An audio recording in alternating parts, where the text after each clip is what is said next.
Thank you. What are your thoughts about where the economy is at the moment? All-time high inflation rates, forex disaster, so to speak. It is. The situation is dire, and before the year runs out, that inflation point would actually go higher, right? Because I actually don't see effective policies being implemented. As a matter of fact, we are supposed to be implementing functional policies with a state of emergency rapidity, that is urgency, right? And I'm not saying that happened. This government is about 4 months old, and it's pretty much like the status quo. It's pretty much like status quo, and I wouldn't even say status quo. We've gone from good to bad, So really, but when we talk about the economy, Nigeria is in a bad shape because past politicians who led Nigeria were really clueless as to how to run a nation.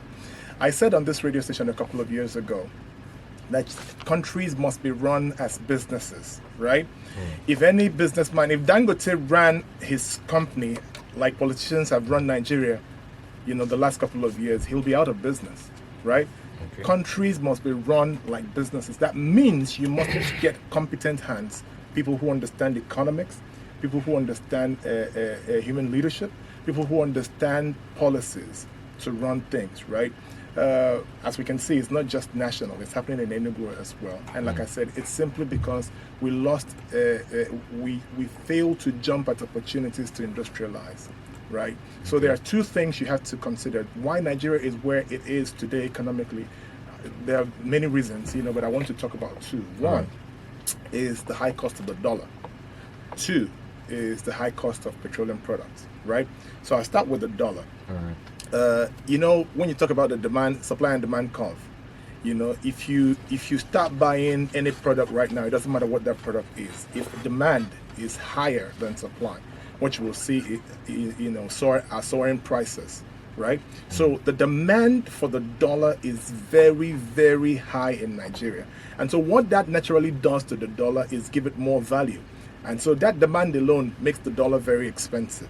Now, you have to ask yourself, why is the demand for the dollar very high in Nigeria? It's because we failed to industrialize. So I would tell you that 80% or more of what we consume in Nigeria as Nigerians are imported, right? And to import these things, you need to get the dollar or the euro or the yuan or whatever foreign currency, that our major trade partners use.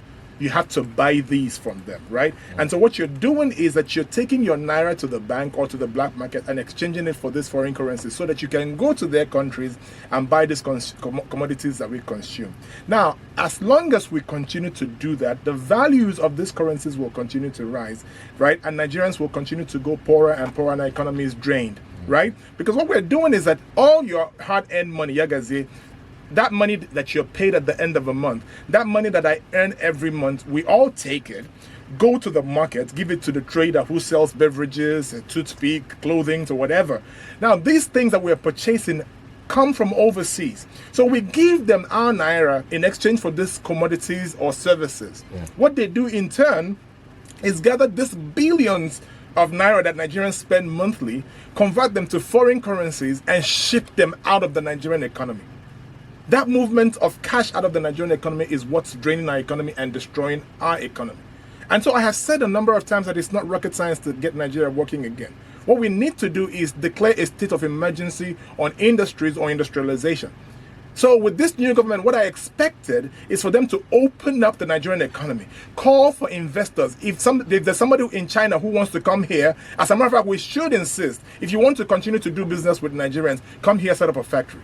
We will not continue to come there to buy stuff from you. We need companies to come here and set up. So if they're coming from Indonesia or China, they want to set up a factory, bring them on. Hey, come on, we'll give you tax holidays, 7 days tax holidays, 10 years tax holidays. But the problem is that politicians are looking at, if you give them tax holidays as a bait, that you're going to be losing that enormous tax that they're supposed to, pay into government's IGR.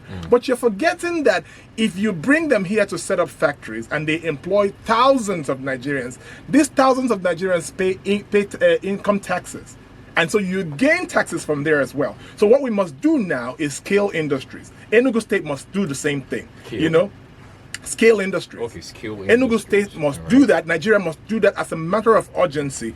Go out, send people out to hunt for investors. You know, when I was living overseas, I represented, I was in charge of the West African market for a company overseas. And part of my duty was to liaise with, companies here to come do business there. So it is international practice. You must send people out to go find investors who I know are interested in working with Nigeria, give them baits and bring them here. So that's that on the dollar. Then on the other hand, off the naira, of the petroleum product, I said that this government was most irresponsible when on the first day of office, what you did was cancel the subsidy without putting things in place to make sure that Nigerians don't suffer a lot. Nigerians are suffering. Do you know how many Nigerians have died as a result of the pressure?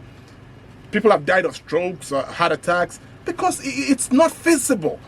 You must have known that making that policy on that day would put Nigerians into enormous suffering. Okay, and so you remove subsidy without